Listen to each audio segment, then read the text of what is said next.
President Trump is struggling to assemble a team of veteran lawyers to defend him against the Justice Department investigation into the handling of confidential documents at Mar-a-Lago. Joining us, national political reporter at the Washington Post, Isaac Arnsdorf, who was part of the team that broke this story. Isaac, great to see you. What are you reporting this morning in terms of the search for lawyers? So there's definitely a recognition among some of Trump's advisors that they need some more legal firepower here, that this is a very serious and complicated case, has a lot of legal issues. You're up against the Department of Justice with all its resources, and they need some heavy hitters. They need some people who have experience working and winning cases at this level. And but the problem is they've actually been going around trying to add those people to the team, and they've been hearing a lot of no's. 700 years. That's the actual mathematical reality of what Donald Trump is facing right now. To put this in perspective, 700 years ago, the Magna Carta was still relatively new. The printing press hadn't been invented yet. America wouldn't exist for another 5 centuries. And yet, that's the theoretical prison exposure facing the 45th president of the United States. But here's where it gets interesting. Despite headlines screaming about confirmed life sentences and imminent imprisonment, Donald Trump isn't behind bars. He's in the Oval Office. He's signing executive orders. He's conducting foreign policy. So what's actually going on here? Okay, not bad. Today, we're cutting through the noise and diving deep into the documented evidence, the actual testimony, and the real legal mechanisms that have created this unprecedented situation. Because the truth is far more complex and far more fascinating than any headline could capture. This is the story of how a former president became the most legally endangered individual ever to hold the office, and why he's still walking free. On a cold day in Washington, D.C., something extraordinary happened that most Americans never heard about. The House Judiciary Committee released a document that should have dominated every news cycle for weeks. A 255-page transcript of testimony from Special Counsel Jack Smith. 8 hours of video, hundreds of pages of sworn statements, and buried within those pages was a phrase that prosecutors dream about and defense attorneys have nightmares over. Proof beyond a reasonable doubt. Let's pause here because this phrase isn't just legal jargon. It's the highest standard of evidence in American criminal law. It's the barrier that must be crossed to send anyone to prison, whether you're a street criminal or a former president. And Jack Smith stated under oath that he had met this standard. The decision to bring charges against President Trump was mine. But the basis for those charges rests entirely with President Trump and his actions, as alleged in the indictments returned by grand juries in 2 different districts. Our investigation developed proof beyond a reasonable doubt that President Trump engaged in a criminal scheme to overturn the results of the 2020 election and to prevent the lawful transfer of power.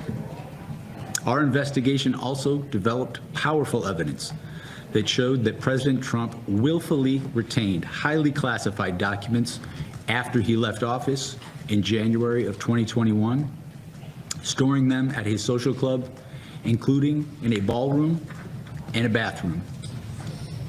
He then repeatedly tried to obstruct justice to conceal his continued retention of those documents. Think about what that means. This isn't a politician making accusations. This isn't a pundit offering an opinion. This is a career prosecutor with decades of experience who has convicted war criminals and mob bosses, saying he had enough evidence to prove Trump's guilt beyond a reasonable doubt. But the testimony went further, much further. Smith was asked a question that gets to the heart of everything. Out of all the people involved in the alleged conspiracy to overturn the 2020 election, all the lawyers scheming, all the fake electors signing documents, all the advisors making calls, who was the most responsible? His answer was unequivocal: Donald Trump, by a substantial margin, not tied for first place, not equally culpable with others, the most responsible individual in the entire conspiracy. Now, if you're skeptical, you might be thinking, of course the prosecutor says he has the evidence. That's what prosecutors do, and you'd have a point. Prosecutors are advocates, but Smith's testimony included something that's harder to dismiss: specifics. He detailed how Trump's own campaign officials told him the election fraud claims were false, how Trump's own attorneys explained that the legal theories being proposed were nonsense, how Trump's own Department of Homeland Security declared the election the most secure in American history, and how, despite all of this, Trump continued to make claims he had been directly told were untrue. This is where the honest belief defense crumbles, because belief is not a defense when the truth was delivered directly. Trump's lawyers have long argued that he genuinely believed the election was stolen, that he was acting on bad information, that he was the victim of advisors leading him astray, but Smith's evidence suggests something very different. Trump knew the truth and chose to lie anyway. The legal term for this is willful, not mistaken, not misled, willful, intentional, knowing, and in criminal law, that difference is everything. While the election case revolves around intent, conversations, and conspiracy, the classified documents case is different. This one has something prosecutors absolutely love: physical evidence. Picture this scene. FBI agents executing a search warrant at Mar-a-Lago, Donald Trump's Florida resort. They're looking for classified documents that should have been returned to the National Archives. The search makes international headlines. Trump calls it a raid, a witch hunt, an unprecedented assault on a former president. His legal team issues statements claiming full cooperation. They assert that all responsive documents have been returned. The matter, they suggest, is closed. And then investigators find classified documents in Donald Trump's bedroom. Not in a vault, not in a secure facility, not in a locked safe with proper protocols, a bedroom. Documents so sensitive that even describing their classification level could compromise national security. In a bedroom, but it gets worse. This discovery came after Trump's lawyers had already certified that a thorough search had been conducted and all classified materials had been returned. Either Trump's legal team was incompetent to a degree that defies belief, or someone wasn't telling them the truth about what was still hidden at Mar-a-Lago. Prosecutors argue the evidence points clearly to the latter, and they have phone records, witness statements, and security footage to back it up. This is where a rarely invoked legal doctrine comes into play: the crime-fraud exception to attorney-client privilege. Under normal circumstances, anything you tell your lawyer is sacred, protected, completely confidential. This privilege is one of the bedrock principles of the American legal system, but there's an exception. If you're using your lawyer to commit a crime or cover up a crime, that privilege evaporates. A federal judge examined the evidence in the documents case and made a ruling that sent shockwaves through the legal community. There was sufficient evidence of possible crime fraud to pierce attorney-client privilege. In other words, a judge looked at the evidence and said, "This looks like a client using his lawyers to obstruct justice." Let that sink in. A federal judge, bound by strict legal standards, reviewed the evidence and found it consistent with Trump using his own attorneys as tools in a criminal cover-up. The implications are staggering. If prosecutors can prove that Trump deliberately hid documents, lied to his lawyers about their location, and then had those lawyers make false certifications to the government, we're not just talking about mishandling classified information anymore. We're talking about obstruction of justice, making false statements, and conspiracy. Each of those charges carries its own prison time, and each one stacks on top of the others. So let's talk about that 700-year figure. Where does it actually come from? It starts with the Espionage Act violations. Each count of willful retention of national defense information carries a maximum of 10 years. Trump was charged with dozens of such counts. Then there are the obstruction charges, the false statement charges, the conspiracy charges, each with its own statutory maximum. In the election interference case, you have conspiracy to defraud the United States, conspiracy against rights, obstruction of an official proceeding, more years stacking up. Then there are the state cases. Georgia's racketeering charges, the New York conviction for falsifying business records, which, while seemingly minor, involved felony counts that carry prison time. Add it all together and you get 712 years. But here's where we need to inject some reality into the conversation. No one expects Trump to be sentenced to 700 years in prison. That's not how the system works. Judges typically allow sentences for related crimes to run concurrently at the same time rather than consecutively. So even if Trump were convicted on every single count and received significant prison time, the realistic exposure would be measured in decades, not centuries. Federal sentencing also considers factors like age and criminal history. Trump has no prior convictions and is in his late 70s. So if 700 years isn't realistic, why does the number matter? Because it illustrates the sheer scope of alleged criminality. It represents not one mistake, not one bad decision, but a pattern of alleged conduct so extensive that it touches multiple areas of criminal law across multiple jurisdictions. It's the legal system's way of saying this isn't a simple case.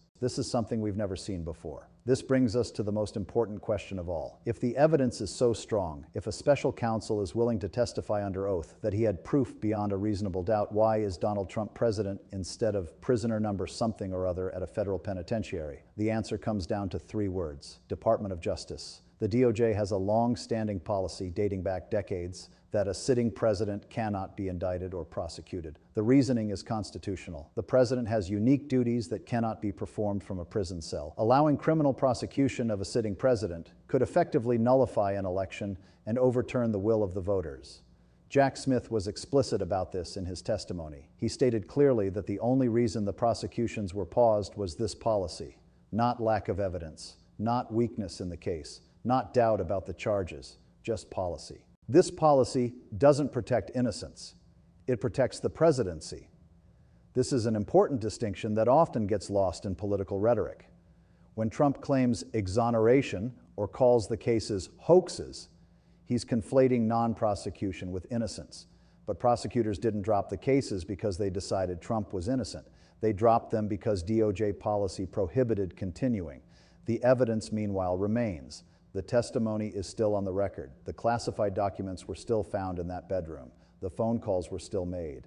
The fake elector certificates were still created and submitted. All of that evidence sits in filing cabinets, on hard drives, in the permanent record of grand jury proceedings and court filings. It doesn't disappear just because Trump won an election. Then there's the New York case, which presents a unique situation. Unlike the federal cases, this one went to trial. A jury of 12 New Yorkers, selected through the standard voir dire process, heard weeks of evidence and deliberated. They returned a verdict, guilty on all 34 counts. Donald Trump is, by legal definition, a convicted felon, but he hasn't been sentenced. The judge postponed sentencing to allow Trump's legal team to argue for dismissal based on presidential immunity. So we have this surreal situation where a president-elect was a convicted criminal waiting to be sentenced, and is now a sitting president with a conviction hanging over his head.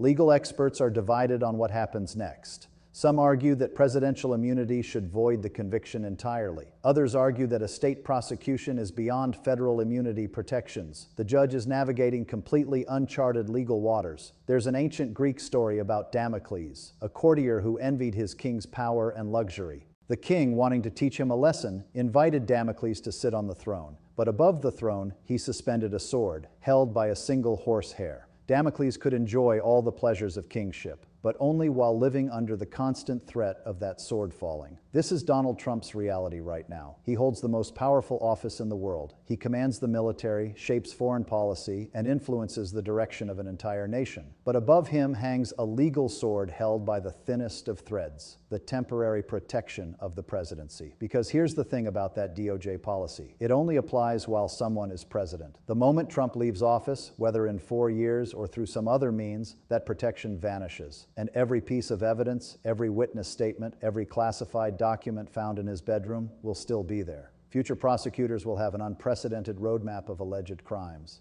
They'll have Jack Smith's hundreds of pages of testimony explaining exactly why he believed the evidence met the beyond a reasonable doubt standard. They'll have court rulings that already found evidence consistent with crime fraud. They'll have a jury verdict from New York that might be on hold but hasn't been overturned. The statute of limitations on many of these alleged crimes is 5 years, but for others, particularly those involving classified information, it's longer. And there are legal arguments that the statute of limitations should be told, essentially paused, during the period Trump was protected by presidential immunity. Then there are the state cases, which operate on a completely different track. The Georgia election interference case involves state charges that a president has no power to pardon or dismiss. The New York conviction is a state matter, beyond the reach of federal protections. Trump's legal team has fought vigorously to get these state cases dismissed or delayed, arguing that prosecuting a sitting president, even at the state level, interferes with federal authority. But these arguments face serious constitutional hurdles. The federal government and state governments operate as separate sovereigns in the American system. A state's right to prosecute crimes committed within its borders is fundamental to federalism. Here's something that doesn't get discussed enough. Trump's struggle to assemble a top-tier legal defense team tells its own story. When facing charges of this magnitude, defendants typically want the best lawyers money can buy. Former presidents have resources that most people can only dream of. Trump should theoretically be able to recruit an army of elite attorneys. Instead, multiple reports indicate that prominent defense lawyers, the kind who have successfully defended high-profile clients against federal prosecution, have turned him down. Why? Some cite the complexity of defending against the sheer volume of evidence. When a special counsel has spent years building a case, when there are phone records, emails, witness testimony from your own staff, and physical evidence like classified documents, the defense becomes exponentially more difficult. Others point to Trump's history as a client. Reports suggest he doesn't always follow legal advice, sometimes contradicts his own lawyers publicly, and has a reputation for not paying legal bills. For lawyers whose own reputations are on the line, these are serious red flags. But there's another factor that gets whispered about in legal circles. Some lawyers simply don't want to be associated with defending what the evidence appears to show. When a federal judge has already found evidence consistent with using lawyers to commit crime fraud, when a special counsel has testified under oath about proof beyond a reasonable doubt, taking on that defense becomes a career-defining choice. The lawyers Trump has assembled are competent, but they're not the legendary courtroom warriors that typically defend in cases of this magnitude. This imbalance matters. The full resources of the Department of Justice, refined over years of investigation, versus a defense team that couldn't recruit the A-list talent. It matters in motion practice, in voir dire, in cross-examination, in appeals. Every aspect of the legal process benefits from experience and expertise. And when you're facing 700 years of theoretical exposure, you want every advantage you can get. One of the most remarkable aspects of this situation is how utterly unprecedented it is. American history has seen presidential scandals before. We've seen impeachments, resignations, and criminal investigations, but we've never seen anything quite like this. Richard Nixon faced potential criminal prosecution for Watergate, but he resigned and was pardoned before charges were filed. The evidence against him was serious, but it involved obstruction and abuse of power, not retention of classified documents or attempts to overturn an election through fake electors. Bill Clinton was impeached for perjury and obstruction related to the Monica Lewinsky scandal, but those charges, while serious, didn't involve national security or election interference, and he was never charged criminally while in office or after. Andrew Johnson was impeached in the 1860s for violating the Tenure of Office Act, but that was a political dispute about presidential power, not criminal conduct in the traditional sense. What we're witnessing with Trump is categorically different.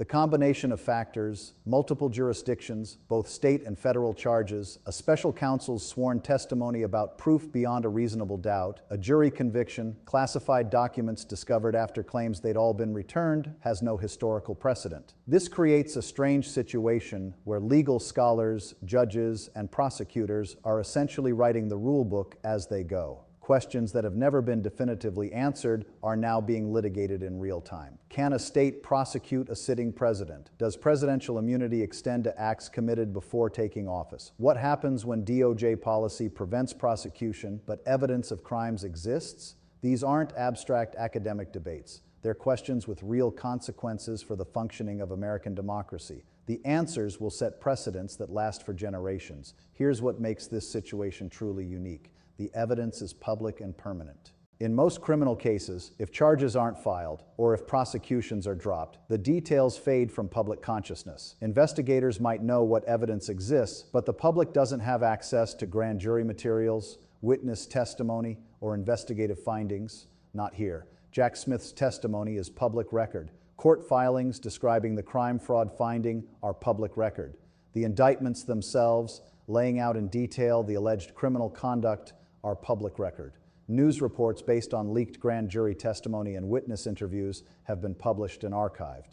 This means that even if Trump is never prosecuted, even if every case is dismissed on immunity grounds or runs out the statute of limitations, the documented allegations and evidence will exist forever. Future historians will have access to special counsel testimony stating that proof beyond a reasonable doubt existed. Future law students will study the legal gymnastics required to navigate presidential immunity in the face of serious allegations. Future political scientists will analyze how a president functioned while under this unprecedented legal cloud. The evidence doesn't fade, it doesn't expire, it becomes part of the permanent historical record. And that creates its own form of accountability separate from criminal justice. Trump can never escape the historical verdict that a special counsel investigated him and concluded he had committed crimes. A jury can never unconvict him of those 34 felonies in New York. A federal judge can never unwrite the finding of evidence consistent with crime fraud. These facts exist independent of whether he ever sees the inside of a prison cell. So let's bring this full circle and answer the question we started with. Is Donald Trump's life prison term confirmed? The honest answer is no. No judge has sentenced him to life in prison.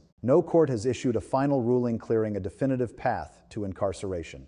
The sensational headlines suggesting otherwise are, at best, premature. But here's what is confirmed. A special counsel investigated Trump and developed what he described under oath as proof beyond a reasonable doubt of criminal conduct. A jury convicted him of 34 felonies. Federal judges have found evidence consistent with obstruction and crime fraud. Classified documents were discovered in a bedroom after claims they'd all been returned. The theoretical exposure adds up to 700 years, though the realistic sentence, if it ever came to that, would be far less. But that's almost beside the point. What we're witnessing is something American democracy has never experienced before. A president who exists in a state of superposition, simultaneously the most powerful person in the country and potentially the most criminally exposed. He wakes up every day in the White House, makes decisions that affect millions of lives, and goes to bed knowing that a mountain of evidence exists, suggesting he committed serious federal crimes. The only thing standing between him and prosecution is the office he currently holds. This creates a strange paradox. Trump's political success has become his legal shield. As long as he remains president, he cannot be prosecuted federally. But that shield has a timer on it, 4 years maximum. And the evidence isn't going anywhere. Whether you view this situation as a grave injustice or as the system working exactly as designed depends largely on your political perspective. But regardless of where you stand, the facts remain. No president in American history has faced this level of documented legal jeopardy while in office. The 700-year figure, while not a realistic sentence, serves as a powerful symbol of just how extraordinary this situation is. It represents the accumulation of alleged misconduct across multiple cases, multiple jurisdictions, and multiple areas of law. And perhaps most importantly, it represents a test of the American legal system itself. Can the rule of law survive when the person accused of breaking it holds the highest office in the land? Does justice delayed by presidential immunity become justice denied, or will the system prove resilient enough to hold even the powerful accountable once they no longer have the protection of office? These questions don't have easy answers. They're the kind of constitutional puzzles that law professors will debate for generations. What we know for certain is this: the sword still hangs, the evidence still exists, the clock keeps ticking, and eventually, one way or another, time runs out on every presidency. The only question is what happens when the protection finally falls away, when the office no longer provides shelter, when all that remains is a former president and a mountain of evidence gathered by prosecutors who believe they had proof beyond a reasonable doubt. That moment is coming. Whether it's in 4 years or through some unforeseen circumstance, the temporary shield of the presidency will eventually expire. And when it does, the 700 years of theoretical exposure won't just be a talking point or a headline. It will be a reckoning.